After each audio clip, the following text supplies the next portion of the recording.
And I want us to talk more about those improvements in a moment. We did contact the Hawks to figure out what exactly they were looking for, and they said the documents that they requested was to support a criminal investigation into alleged corruption, a corruption scandal involving municipal principals and officials. That's what they said, and in fact, that's a statement that they also released publicly.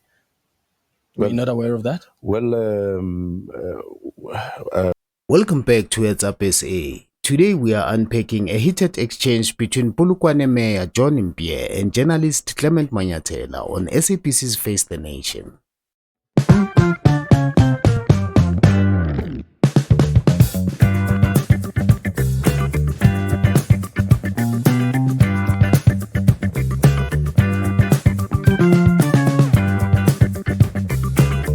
This comes after the Hawks swooped in on Polokwane municipality offices in what has been described as a major corruption probe.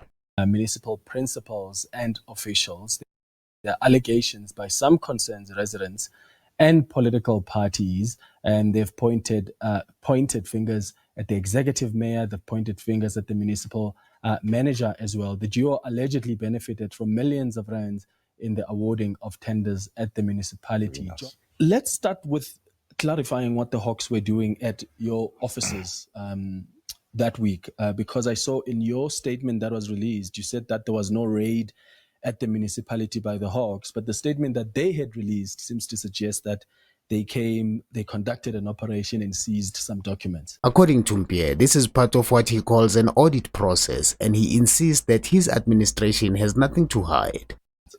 Look, our understanding is that probably there is an inquiry because once you first do the inquiry, then once you are satisfied, you can then go to a level of intensive investigations, which I believe that that process they are the only ones that can actually give you more details about. But from our side, we are always available and ready to be held accountable for the work that we're doing. But so far, we've seen a lot of improvement in Polokwane in terms of how we handle our finances. Yeah. But here is where things get interesting. Clement Manyathela directly challenged the mayor. He revealed that the Hawks statement said that they are not just collecting documents for an audit, but investigating municipality staff over serious corruption allegations. And I want us to talk more about those improvements in a moment. We did contact the Hawks to figure out what exactly they were looking for, and they said the documents that they requested was to support a criminal investigation into alleged corruption, a corruption scandal involving municipal principals and officials. That's what they said, and in fact, that's a statement that they also released publicly. Were you not aware of that? Well, from time to time, there will be investigations in a sector where we are. Even ourselves, we have open cases. Clement didn't let up. He pressed the mayor on officials implicated in the Polokwane bus scandal. What happened to them? Were they ever held accountable? In a sector where we are. Even ourselves, we have open cases. What cases have you opened? We have open cases with regard to the material irregularities that has been flagged by the AG, for example, on the issue of buses that were paid for during the initial stage of our BRT, but of which they were never delivered.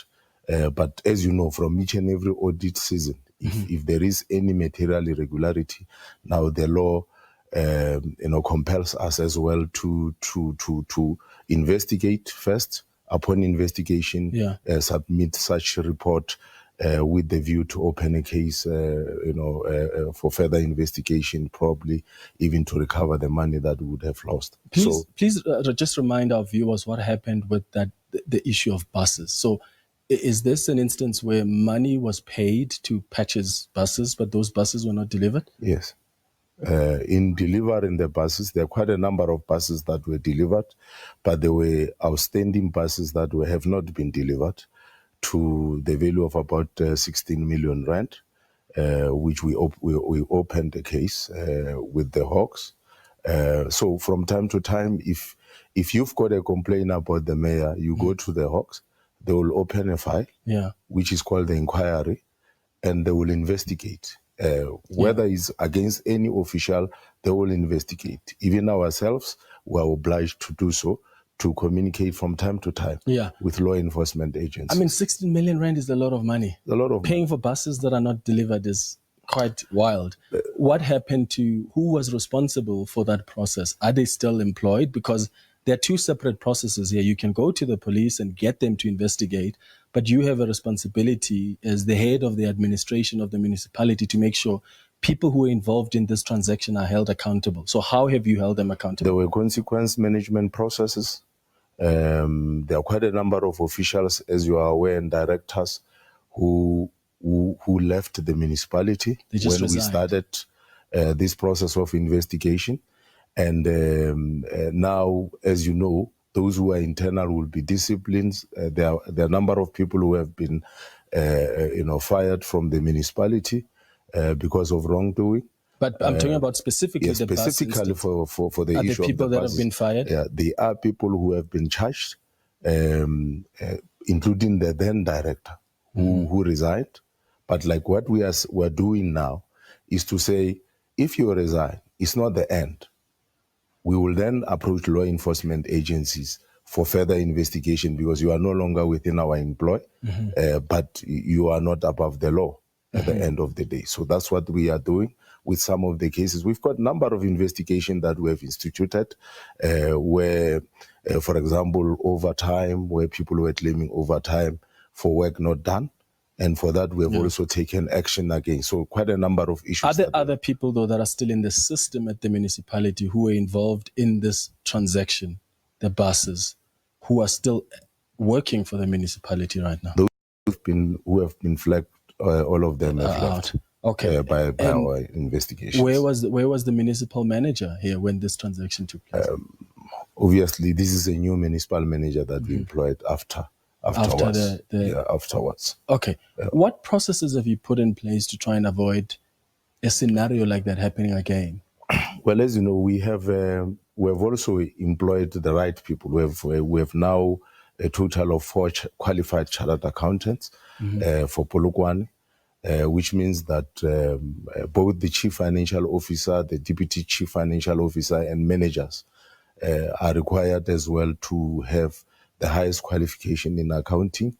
But we have also put systems in place that says that you do not pay anybody upfront unless you've got a security that of the same value of that. So the money of government must always be secured. It's a public money which must be secured. So we are confident that with the systems that we've got in place, the people that we have, we've got quite a number of people that, like I said, they've qualified at the highest level.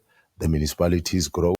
So here's the big question. If the municipality has systems in place, professionals monitoring government money, and a commitment to accountability, why does Clement's information from the Hawks directly contradict the mayor's explanation? Is this really just an audit, or is Polokwane municipality at the center of a deeper corruption probe? As always, we'll keep watching this story closely.